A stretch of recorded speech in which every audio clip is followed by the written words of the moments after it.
रोज गाय को प्रणाम करता है और गाय की प्रदक्षिणा करता है तो भगवत प्रदक्षिणा का उसे फल प्राप्त होता है। यदि घर में गाय बंधी है और भूखी है और प्यासी है तो तुम्हारे सारे पुण्य नष्ट हो जाएंगे। गौ का बहुत बड़ा महत्व वर्णन किया गया धर्म शास्त्रों में, यहां तक कि जब कोई ऋषि नाराज होता था तो आगे गाय करके जाया जाता था तो क्षमा हो जाती थी। गाय को देखते ही वो क्षमा कर देते थे। घर में गाय बंधी है और भूखी है और प्यासी है तो तुम्हारे सारे पुण्य नष्ट हो जाएंगे।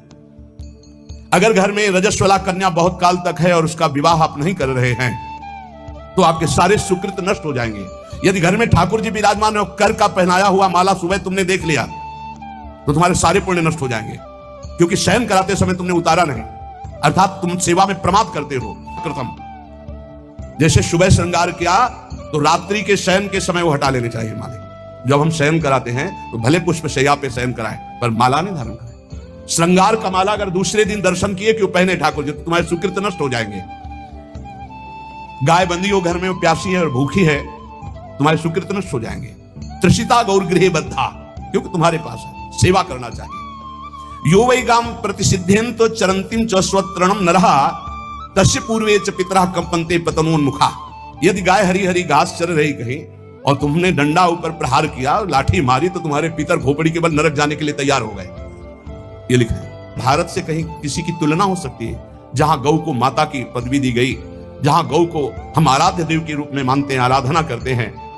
गौ रक्षा, गौ सेवा, ये बहुत बड़ा इसमें छुपा हुआ है। स्वयं भगवान अवतरित होकर गौ रक्षा, इसलिए धन्य है उनका जीवन जो गौ सेवा परायण है भगवत भाव से।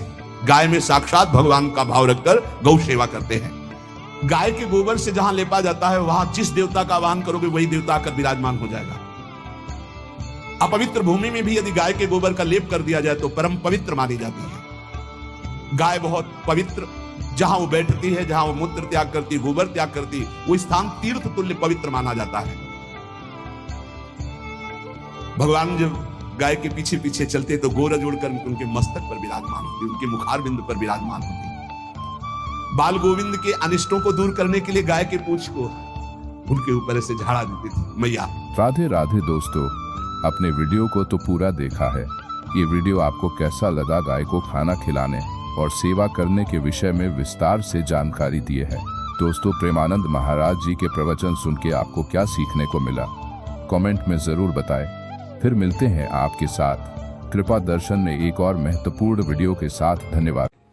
जो यहां किसी की चुगली करता है उसकी जिह्वा तेज छुरे से बार बार ऐसे ऐसे चीरी जाती है, फिर पूरी हो जाती है, फिर चीरी जाती है। जिन्होंने उद्दंडतावश अपने पूज्य जनों का अनादर किया, उनको मारा पीटा, गुरुजनों को, अपने गुरु को, माता को, पिता को, बाबा को, पितामह को, ये पूज्य जन है, ये गुरु के समान पूज्य है।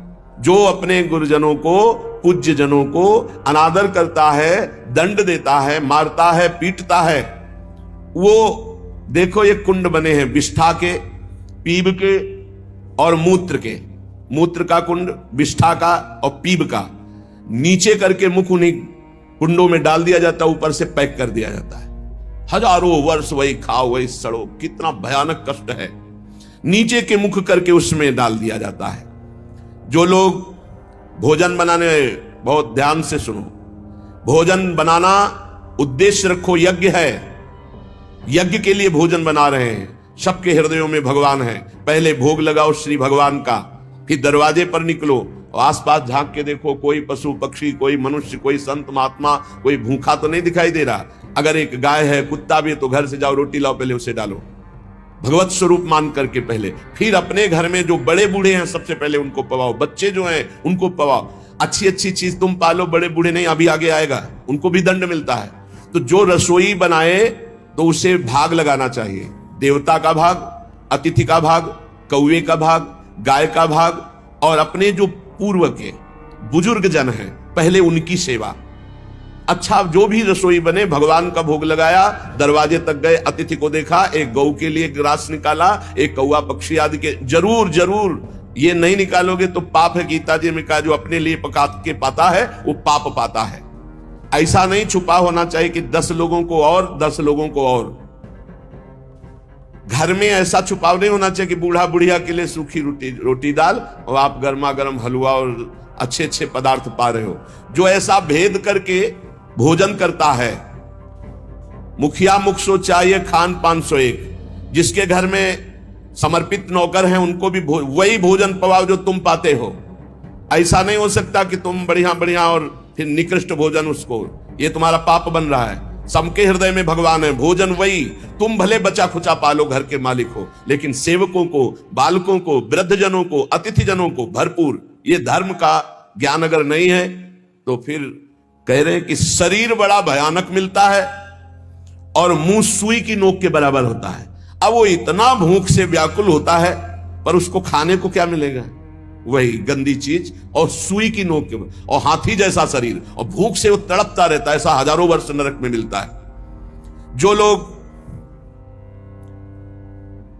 पंक्ति में ब्रह्म ऋषियों को, वैष्णवों को बैठाल दिया, जैसे कई कि अपने रिश्तेदार आए तो पुआ पूरी हलवा, और अगर साधु महात्मा आए तो हृदय में जलन हो रही है। ऐसा भक्त चरित्रों में पाया गया है कि भक्तजन आए तो देख करके जलन पैदा हो गई और कहा हम बीमार हैं, हमसे नहीं हो पाएगा। और जब उनका भाई आया तो पुआ खीर और सब चकाचक, तो भक्त आए तो उन्होंने कहा हमारे रिश्तेदार भक्त आए तो तुम्हारा शरीर दर्द कर रहा था, और जब तुम्हारे भाई आए तो तुम, तो बोले रिश्तेदार ऐसे चले जाएंगे?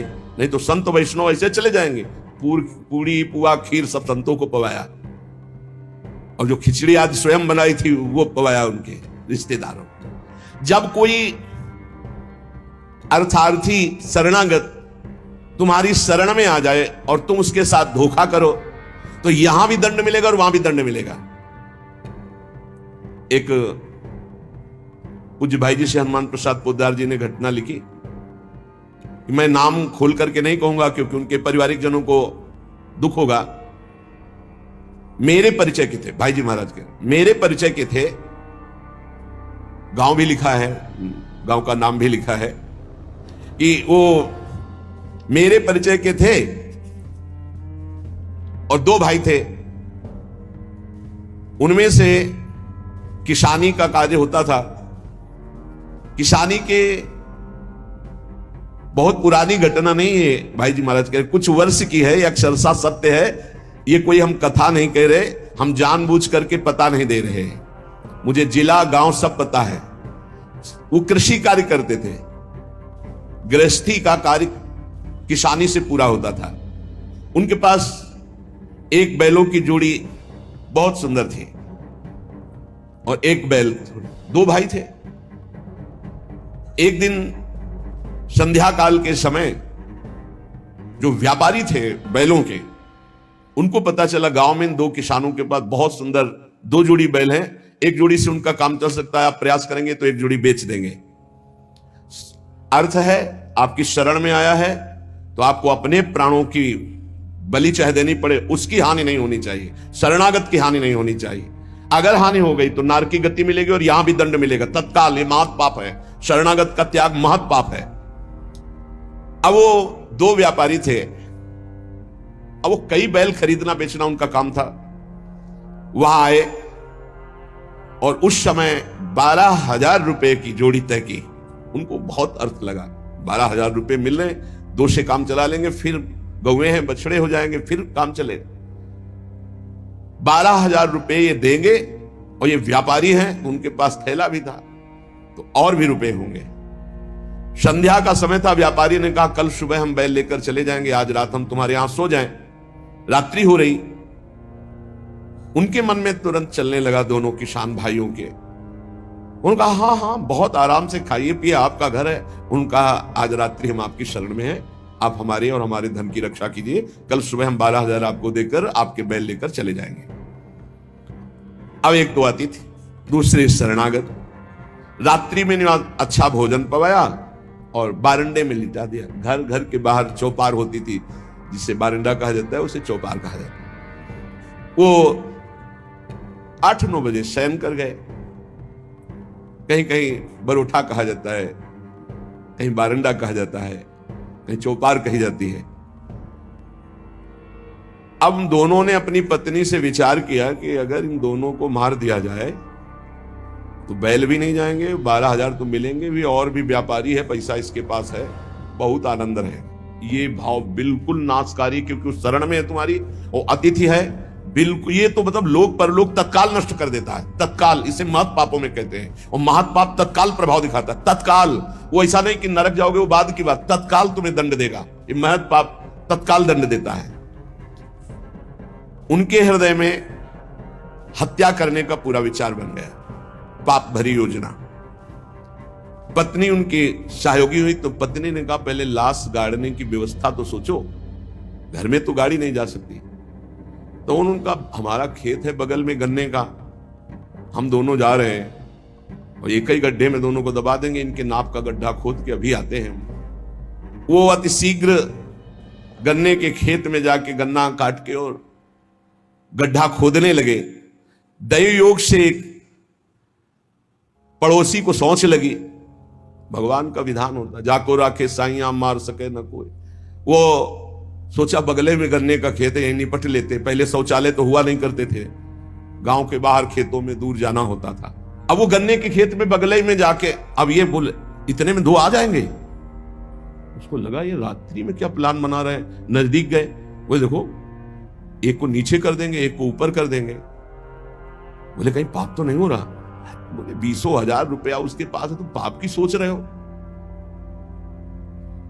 वो जो सोच गया था उसकी सोच तो हो गई, उसने सोचा कोई घटना हो रही, तो उनका दोनों को मार करके इसी में गाड़ देंगे, 2 गड्ढे खोदने की जरूरत नहीं। अच्छा 2 हैं, और देखो कोई जानेगा नहीं, बरूठे में ही तो पड़े हैं और सो गए होंगे। फौरन उसने जल से पवित्र हुआ, भागा उनके घर में गए, पड़ोसी ही था, वहां दोनों को जगाया, वो कहा अभी चलो हमारे साथ, कहां तुम्हारा पैसा, पैसा ले लो। अब वो भगवान की प्रेरणा से बचाने के लिए तो उनको संशय भी नहीं हुआ, फौरन अपने झोला लिए जिसमें रुपया रखे थे, और वैसे ही गद्दा बिछा हुआ, वैसे ही रजाई रखी हुई, अपने घर में ले गया और कहा इन दोनों भाइयों ने मारने का प्लान, वो गड्ढा खोद दिया है, चुप यहीं शांत हुए। और उनके दोनों के एक लड़के थे जो नौटंकी देखने गए थे गांव के। कर्म बड़ा निकृष्ट संकल्प किया था, इसलिए पाप कर्म प्रेरित करके उन लड़कों के मन में है कि हमें नाटक अच्छा नहीं लग रहा, छोटे जगह चलो यार, हमें अच्छा नहीं लग रहा, हमें सोने का मन है। दोनों मस्ती से बातचीत करते हुए आए तो देखा बरूठे में गद्दा बिछा है और रजाई। तो उनका शायद माता पिता ने सोचा हो कि रात्रि में पता नहीं कब ये आएंगे तो दरवाजा खोलना पड़ेगा, ये यहीं सो जाते हैं। दोनों मुंह ढक करके उसी में सो गए। अब वो दोनों, भगवान का विधान बड़ा विचित्र होता है, दोनों गड्ढा खोद करके आए, अपनी पत्नी से कहा काम हो गया।